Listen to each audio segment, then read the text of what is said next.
When we talk about innovative businesses, most people think technology. Well, yes, technology is an enabler, but we've also seen SMEs coming up with brilliant solutions which are not necessarily related to technology, but have a social impact in the community, and they are sustainable businesses. Well, today we are at a marketplace and we're going to talk to some of these entrepreneurs, and they're going to tell us how exactly they're thriving and what can be done to support them. The hashtag is Take on Tech at KBC Channel 1. Thank you for tuning in. My name is Stephanie Ayeta.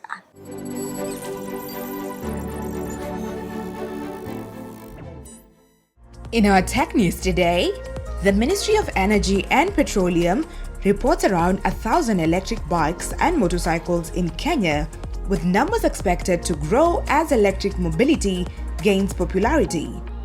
Innovators in phone charging are introducing solutions that make recharging faster, more efficient, and highly convenient.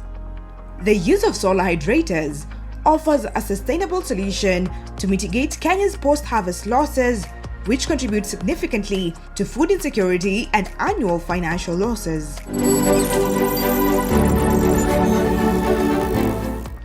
The Ministry of Energy and Petroleum puts the number of electric bikes and motorcycles at about 1,000 and counting, as the sector seeks a jump in popularity of electric mobility. Why are they popular? There are certain things that the electric bike shares with the petrol bike. So, for instance, like things like the headlamp, the tail light, the indicators, those are shared across. Whatever is in a normal bike would be able to work here. This is no typical motorcycle. It requires some sophisticated technology to run, as Arnold explains. The battery is connected to a controller. The controller is a piece of hardware. You can reference it to an ECU in normal ICE vehicles or bikes or cars. So the ECU is what governs how the motor rotates. So when you change the angle of your throttle, it sends a signal to your controller, and then from your controller straight to your motor. So depending on that angle, it'll interpret as it'll send a signal to the controller, which will interpret it for a particular speed. Sensors, wireless connectivity, battery management, and even artificial intelligence, which enables features like adaptive cruise control, collision avoidance, and predictive maintenance, controls this machine, and users are happy with the applications. We'd be able to monitor battery temperatures for safety reasons. We can be able to monitor location, how quickly is the battery discharging over time, what distance were you able to cover, how long did it take to charge.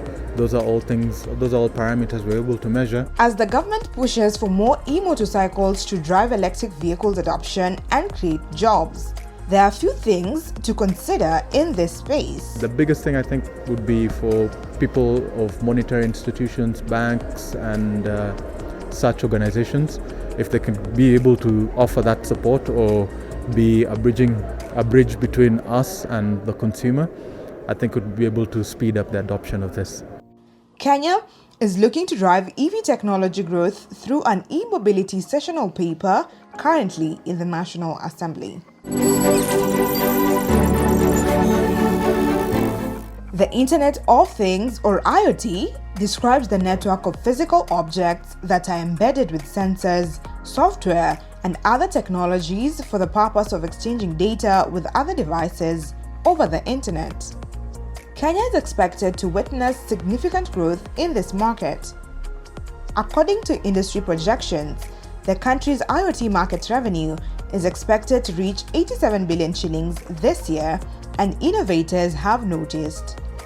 Right now in Kenya, just starting. Okay, only one solution is little popular is parking.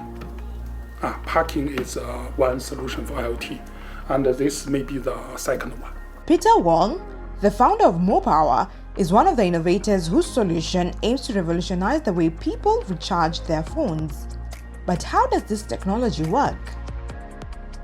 When customer want to get service, so they just make a normal pay bill payment, and then our server knows, okay, customer want to operate this box, no matter this box where, okay, and we send the information to the box, okay, pop 1 to customer.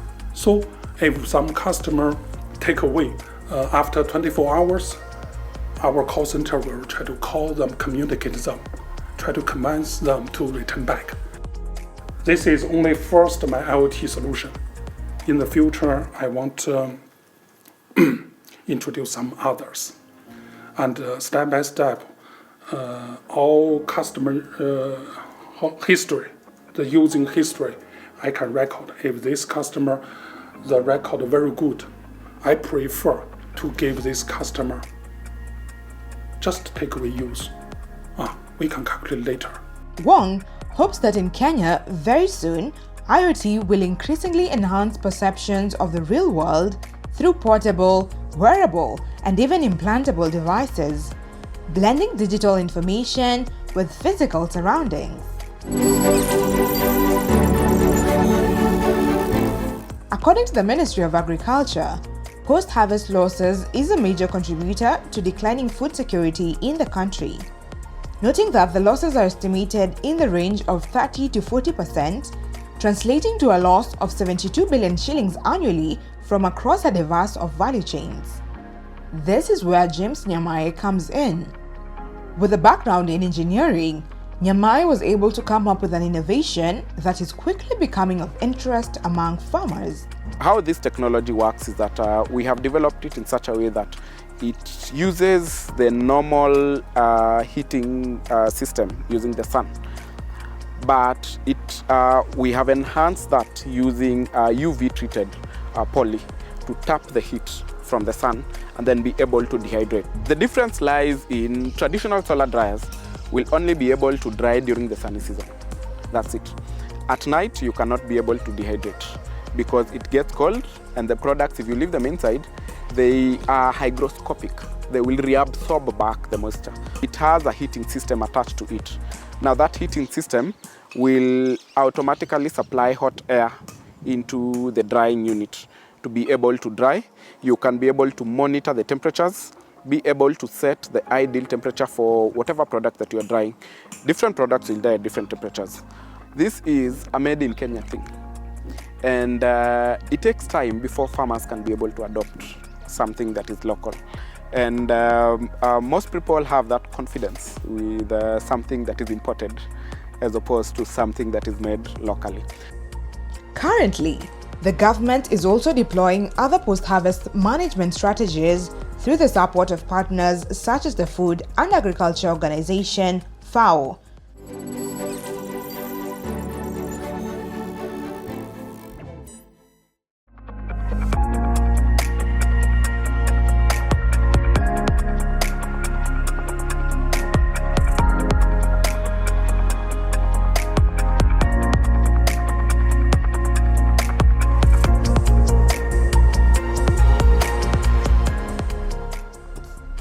This year, the Global Youth Entrepreneurship Summit 2024 brought together young minds, investors, and change makers from around the world to Kenya.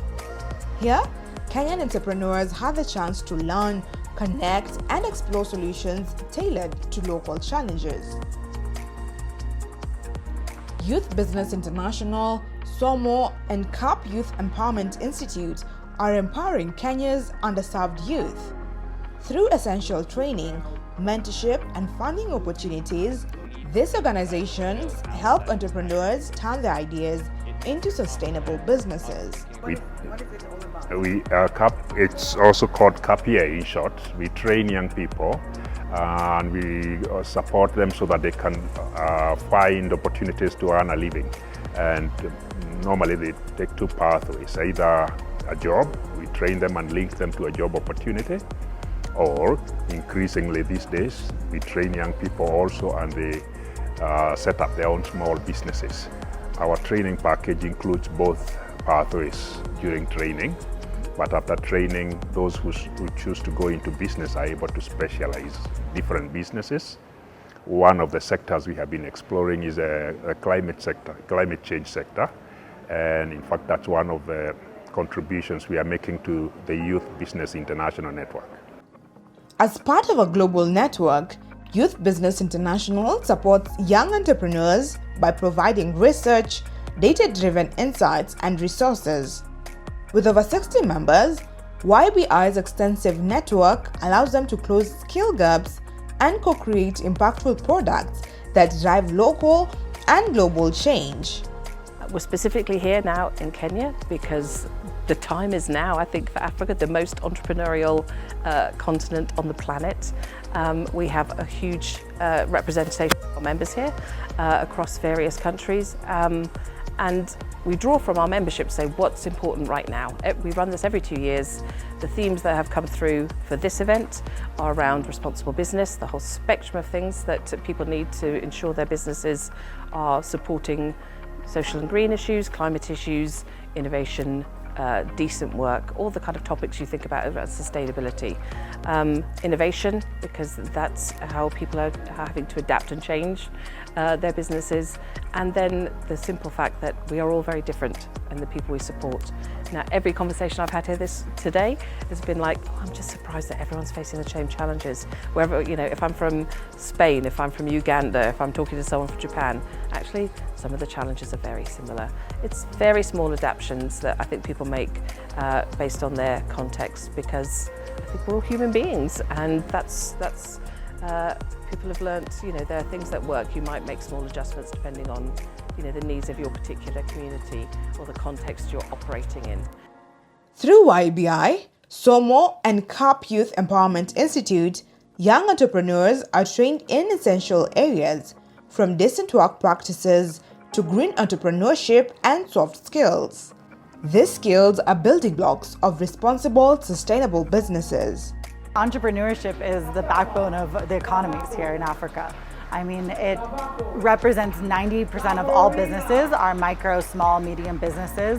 It's 80% of jobs are created from those businesses. It's 70% of our GDPs across these economies. And yet there's so little investment going into them.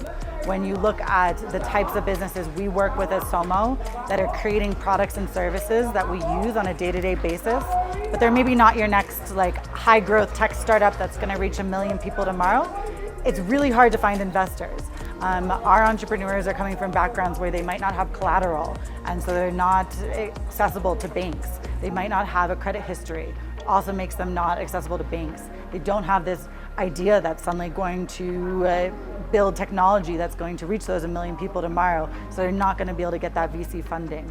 But they're sustainable businesses creating meaningful jobs across their communities. Our businesses on average, 4 years post-investment, are creating 11 direct jobs. If you multiply that by all the businesses we work with, that is hundreds of thousands of jobs that we can create if we get enough capital actually going in this direction. Kenya's youth are pioneering sectors like fintech, agritech, and the circular economy. With support from YBI, SOMO, and CAP Youth Empowerment Institute, they are harnessing technology to address local challenges and drive economic growth. The Global Youth Entrepreneurship Summit 2024 provided a platform for Kenyan entrepreneurs to build global connections and scale their solutions. Youth entrepreneurship is very important, mostly because I believe that youth are the biggest population in majorly our country, and you find that there is a high rate of unemployment. We also have challenges that we are facing on a daily basis, and if we do not come up with solutions to these challenges, then we are not headed to the right direction, even as a nation. So encouraging young entrepreneurs to venture into entrepreneurship and coming up with solutions, solving our own problems by coming up with our own solutions for our own problems. That's why I think actually youth entrepreneurship is actually the future of our country, if not the whole world. Here, they gain valuable insights from international mentors, opening doors to investment and global partnerships. Through the dedication of Youth Business International, SOMO, and CAP Youth Empowerment Institute, Kenya's young entrepreneurs are not only driving change within their communities, but are also leading the way to a sustainable, inclusive future for all. For Kenya, for the future, for youth entrepreneurship. One of the summit's highlights was the Global Young Entrepreneur of the Year Awards. This year, Adezek Pabula, founder of FarmSpeak Technology, was honored for her work revolutionizing agriculture in Nigeria. What exactly do you do? So at FarmSpeak, we are an agri-tech startup that is helping livestock farmers in Africa stay ahead of climate change while maximizing profits. And what we are also trying to do at FarmSpeak is to bridge the technological divide among smallholder livestock farmers, and then help them have access to modern tools that is affordable to boost their productivity and stay ahead of climate change. So we do this with two different ways. We have a software solution that digitizes their operations and help them diagnose their poultry diseases and get linked to veterinary doctors. Then we also have a hardware device that leverages IoT and sensors technology to monitor and control the climate. So it monitors things like parameters like temperature, humidity, air quality, the CO2 level, ammonium level, and also helps them manage their water usage and energy usage in their farms. And then not just monitoring, also controls. So an example is, I'm currently here in Kenya right now and I have a farm at home in Ogun State. If my poultry house is overheating and these birds are not at the optimum environment, it turns on the fans on my behalf. And then if they're underheated, which means they are cold, it turns on a clean heating source for me. One thing we try to do at FarmSpeak is take away farmers from using charcoal to using a clean source of energy that is affordable. You can't do anything without innovation. It's a key driver. Today, every one of us is talking about the wearable VR glasses by Google. We are all wowed. The launch was superb.